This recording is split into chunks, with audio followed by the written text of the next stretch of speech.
Hi guys, and welcome back to the channel. Guys, I'm going to be seeing a video today. All right, I'm with my girl Lauren Reacts.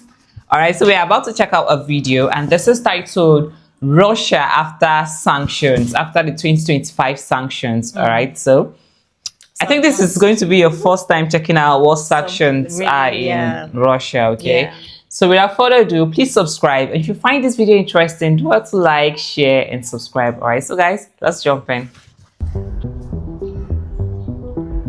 Hi guys, today we're going to be speaking about life in Russia after sanctions 2025. I did same kind of video 2 years ago in 2023 when I just arrived to Russia after my long-term immigration, and I did same video 1 year ago in summer 2024, and 1 year later I'm still living here in Russia because I am Russian citizen. So in today's video I want to share my thoughts, my opinions about how it really feels to live in Russia today. So stay tuned guys, and it's going to be interesting. Let's turn to the European Union because they have agreed more sanctions against Russia. This is one of the toughest sanctions packages that the EU has approved. Today I'm filming at such a cool place.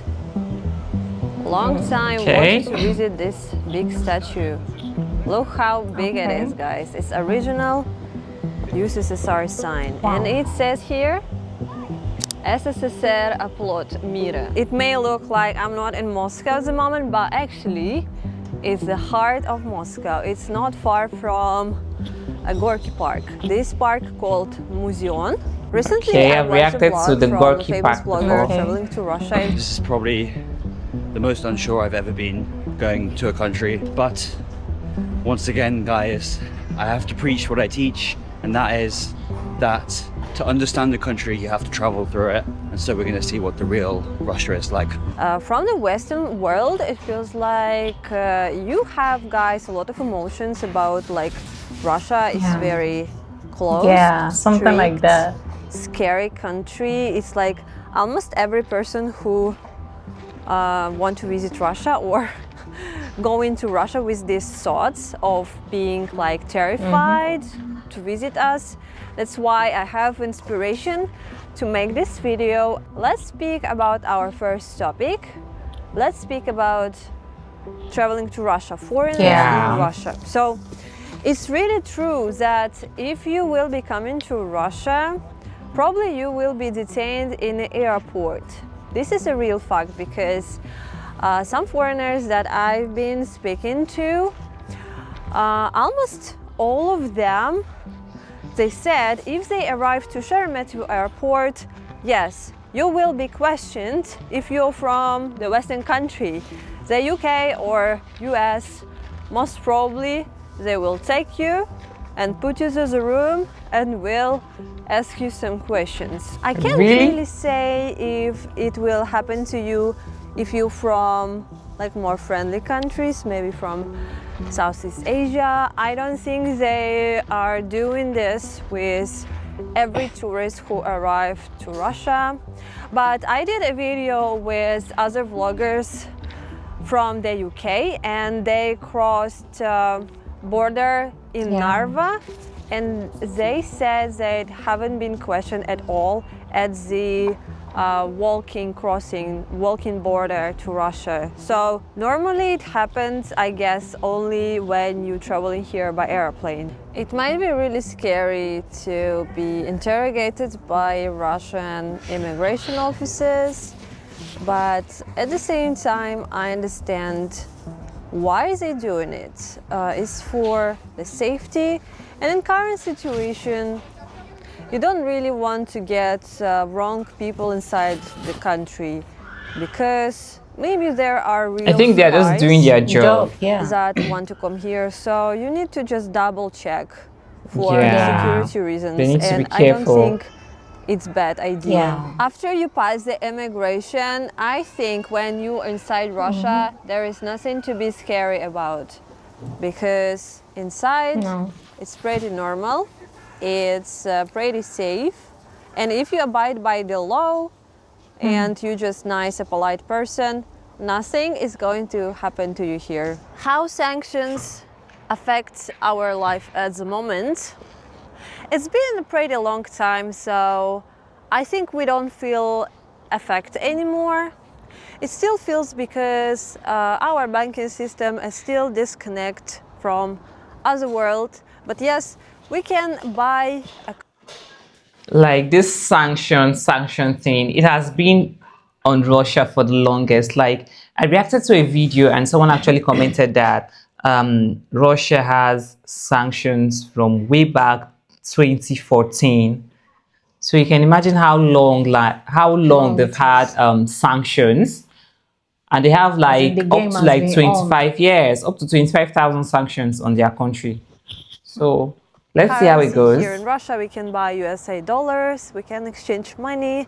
It's just very hard to transfer Wow. Russian currency to other foreign banks because our SWIFT doesn't work. But again, there are ways to avoid it. Wow. And people created services that you can, even online, can apply for a bank card in a friendly country, so you don't need to even travel there. And it's very popular to open another country bank. So it works this way, that you transfer Russian currency to the friendly bank, and then from your account in a friendly bank you can do transactions to any country in the world. But if you're a foreigner and you will be traveling to Russia, it will be a hard time for you because your foreign bank wouldn't work here inside Russia, and you won't be able to get a Russian bank card very fast. So the only way you can survive here is by using cash money. Same story with Russian people who want to travel outside. Our Russian bank cards would not work outside. So only way is for us to exchange Russian currency to dollars and then go traveling and spend cash. Or they maybe have a foreign bank card that would work everywhere. I just walked to the other side from Museum Park, going to the very crazy area with sick penthouses, just 10 minutes from Kremlin.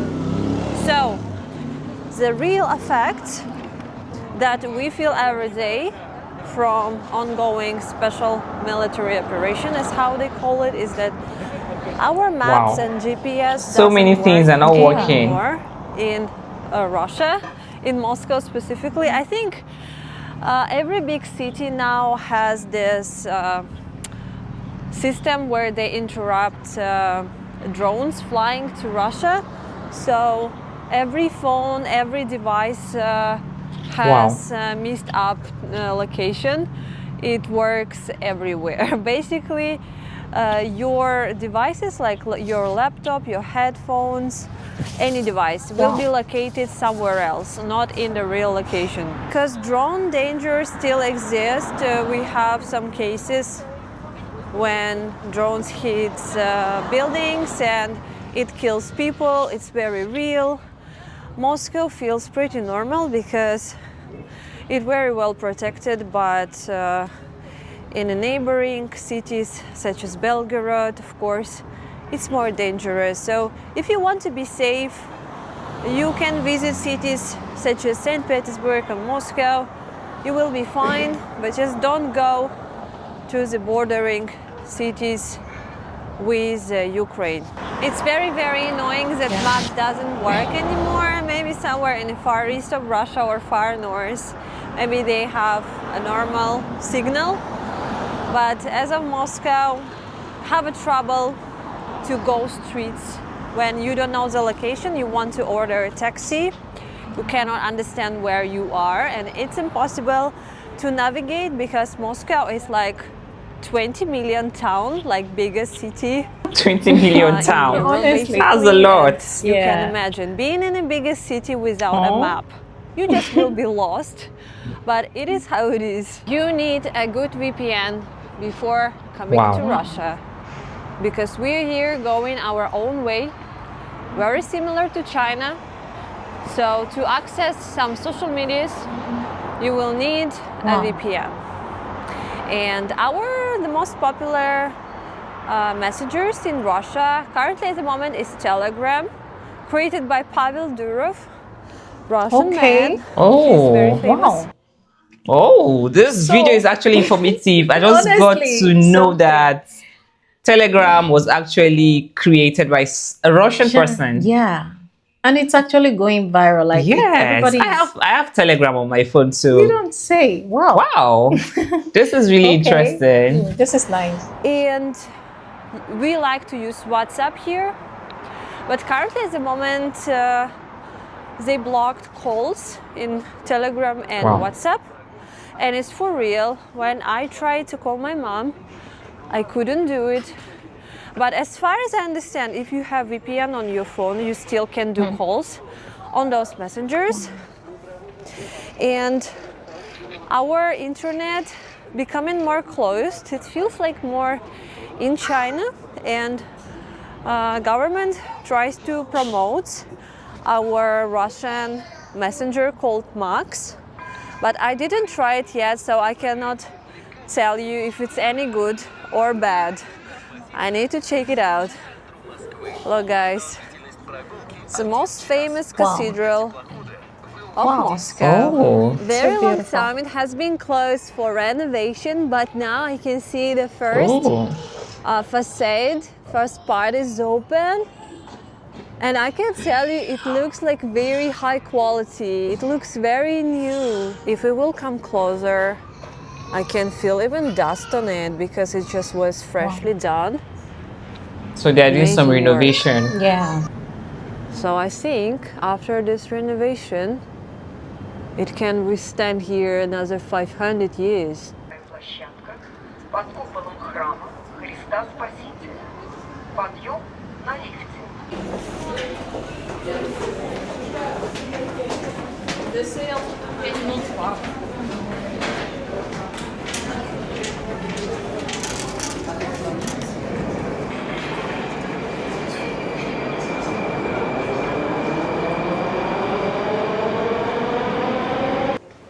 Осторожно, двери закрываются.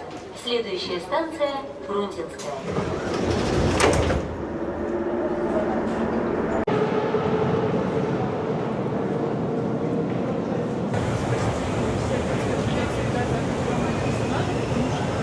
Recently I saw terrifying news from the USA is that Ukrainian girl has been killed in the metro by this black man. Wow. And it's just terrifying news, and my first thought was like, I don't want to go to the USA. It's so scary.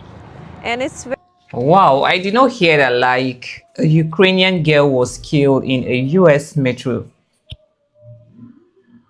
That's sad. By a black person. Why? That's really What sad. happened?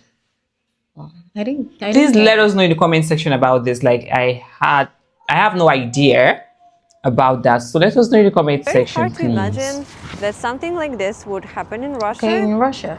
It was I in mean, Russia, it it can happened in happen US. everywhere, right? Because Okay. every country Yes. may have some psycho people, but I think if something like this happened in Moscow metro, for example, people would react differently. Yeah, they will. I think Russian people are very cold from outside, but they are very warm inside. So they would definitely react. If someone would be harmed, they would help this person. And if they would saw a killer or a bad man with a bad behavior, they would put them down, they would stop the trains, they would call the police, they would do something to do something to help. At the same time, Russia is not a crime-free country. We still have some level of crime here, of course. For example, those people who are coming back from the front line, they now have messed up mental health, and they can commit some very bad things, some domestic violence, or even killing someone. Okay. Let me see something. Okay, I think there's a video I did that spoke about the people that are coming back from war, committing a lot of crimes, like killing Okay. people, like domestic violence.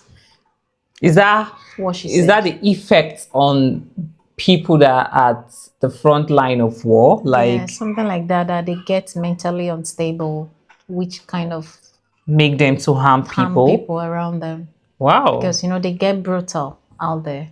And yes, being out there is really harsh. Imagine being in the front But I line thought where these are soldiers that were trained trained. for it. So if Well, you can never tell. you are in the armed force and you are trained for that purpose, you should have a way of Being able to to another manage thing is, your normal life yeah. and when you are at the front line of war. So Another thing is even you not being able to. I think the government should have known it better to put in place maybe medical treatment. yes, yeah, to be like able to, after like, coming from yeah, a from the war or something, there should be like, should I say, a rehabilitation center, yeah, so they can like check your mental health and all of that and ensure that before, you're like, okay. releasing you into the civil's space, civilian space. Wow, I had no idea. Yeah. Wow. I thought it was just part of their agendas being pushed As a out local there. Russian person, I can feel a real big inflation for everything in the last couple of years. I feel somewhat people start to earn a little bit more money, Yeah. Because but of the the sanctions. prices are rising very fast. And I can see three reasons for that. Reason that's number everywhere. one for this Yeah, is our it's beloved everywhere. sanctions. So, as you can see, our supermarkets are pretty much full Beloved. and That is have our beloved everything, but we like still use a lot of imported goods. For example, we like European-made medicine and pills, some things that we don't produce in Russia. So everything imported is really double the price because some sanctions products we import through third countries. That's why we have everything. But this means double conversion of the currencies, the logistics. So it really affects the prices in the supermarkets. Reason number two, our ruble currency is not stable at all. Last year it was like 100. A few months ago it was like 78. Now it's 85 again. So it goes up and down, up and down. So every price for everything, for the iPhone, for cars, for food, like the businesses cannot make a fixed price because dollar exchange rate is going up and down again. So it's never stable. That's why you cannot make a stable price. They always rising, they never go down. Reason number three of big inflation, it may be very interesting right now, is because right now government pays big money to the people who sign a contract for the military to go to the front line. You get big money first, a big payment in different regions of Russia, different prices. In Moscow it's very high, and the military has big salaries. And for example, when a person dies, their family get a very big financial support. For example, a few million rubles. It means that many people in Russia started to have big money and they started to spend it a lot. It means that for everyone, prices getting bigger and money is more cheap because average people should save for years a few million rubles to buy an apartment, for example. But these people just get it very fast. Maybe in 1 year they get big money and they started buying apartments, they started buying cars, start spending money. So this is another reason why we get these high prices right now. I think this is all what I want to share with you today. It's very interesting. What I do, the same video in 2026. We shall see.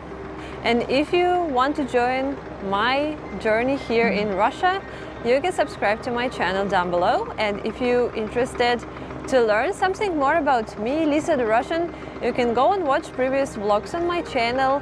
And I appreciate your support, guys. If you want to support my journey, you can become a Patreon sponsor, or you can send me a tiny little capitalist dollars here underneath this video, because we need this.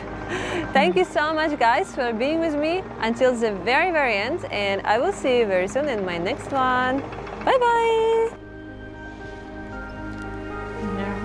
Well, her last reasons doesn't really sit well with me. Like she said, the governments are paying few million rubles to people who are willing to join the armed forces to go to the front line, and that's for that reason, like, things are expensive, and I'm trying to like relate why the prices are high to what she's trying to say. I think it's just like in a normal day-to-day expenses, when people have money, they tend to like get extravagant. Is it extravagant? Extravagant has nothing to do with the prices of stuff. No, like people, like there's money in the system, so people tend to spend higher. So resulting to, it's just like I'm still trying to connect it's sort of relate to, and then I'm trying to like there's another point I kind of got from what she just said, like that the government is paying more money to people who are willing to go into war, into the front line. That's what I'm saying. So now that the people that they pay this money to are the people they tend to spend a lot of money. And then what has that got to do with increasing prices of things? Yes, it has everything, because you have your money and you are spending it. The prices of things, it affects it, because how? Somebody's selling, imagine like you come here, I'm selling something to a normal man, like maybe lesser price, but when I see you and I see that you have the money, you're willing to spend, you don't mind. No. I'll say something about then it was very hard for you to be able to obtain an apartment or obtain a house, but now with these people easier, because well, I mean, it's their money. It's their money. It's their money, and they should. And then another thing I got from this is I think some of these things also, that's back to the point she made about getting dangerous with people who came back from the war. So imagine somebody who was getting paid at a higher amount in war, and then suddenly maybe incurs something, injury, and is back to a normal system where he doesn't earn the couple of thousands he was earning when he was in the system. Definitely that will also affect their mental state, which is causing more damage on the system. And also people, the money in the system is now going more into the army than it is going into the civilian space, which is also affecting the economical state of Russia. She's in Russia, so I think she's saying all those things from experience, like what she's experiencing in Russia. Right now. So some of the things she mentioned is the sanctions, the government paying lots of money to people who are willing to go to the front line. And what else again? She mentioned three things. Another point she mentioned was their rubles going up and down, like their rubles are not stable. Okay, so you guys are in Russia. Let us know more about this. How has this sanction affected you guys? Aside from these three things that she mentioned. All right, so let us know more about it in the comment section. A lot of people actually feel with this sanction like Russia is supposed to be down with stuff, but broken, and I think nothing going on. Once you have your money, you get whatever it is that you want. So that's just it. Thank you guys. You want to say something? Yeah, it's about them not having access to the internet, to the social networks, and all that's another point, not having access to the internet. And like she said, it's going bad every day. Like, so I mean, it's not cool. How do they connect to the world outside of them? She said if you have a strong VPN, and that kind of broke me. It made me feel, because imagine the kind of social life we are enjoying right now, then finding yourself in a state where you don't even have where that freedom. Connecting to people is difficult.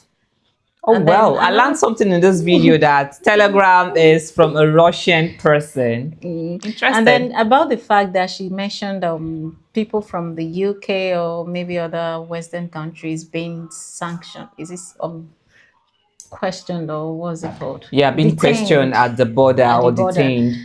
I won't really blame them on that because being where they stand today, anybody can do that. I mean, every other country should, and every other country does.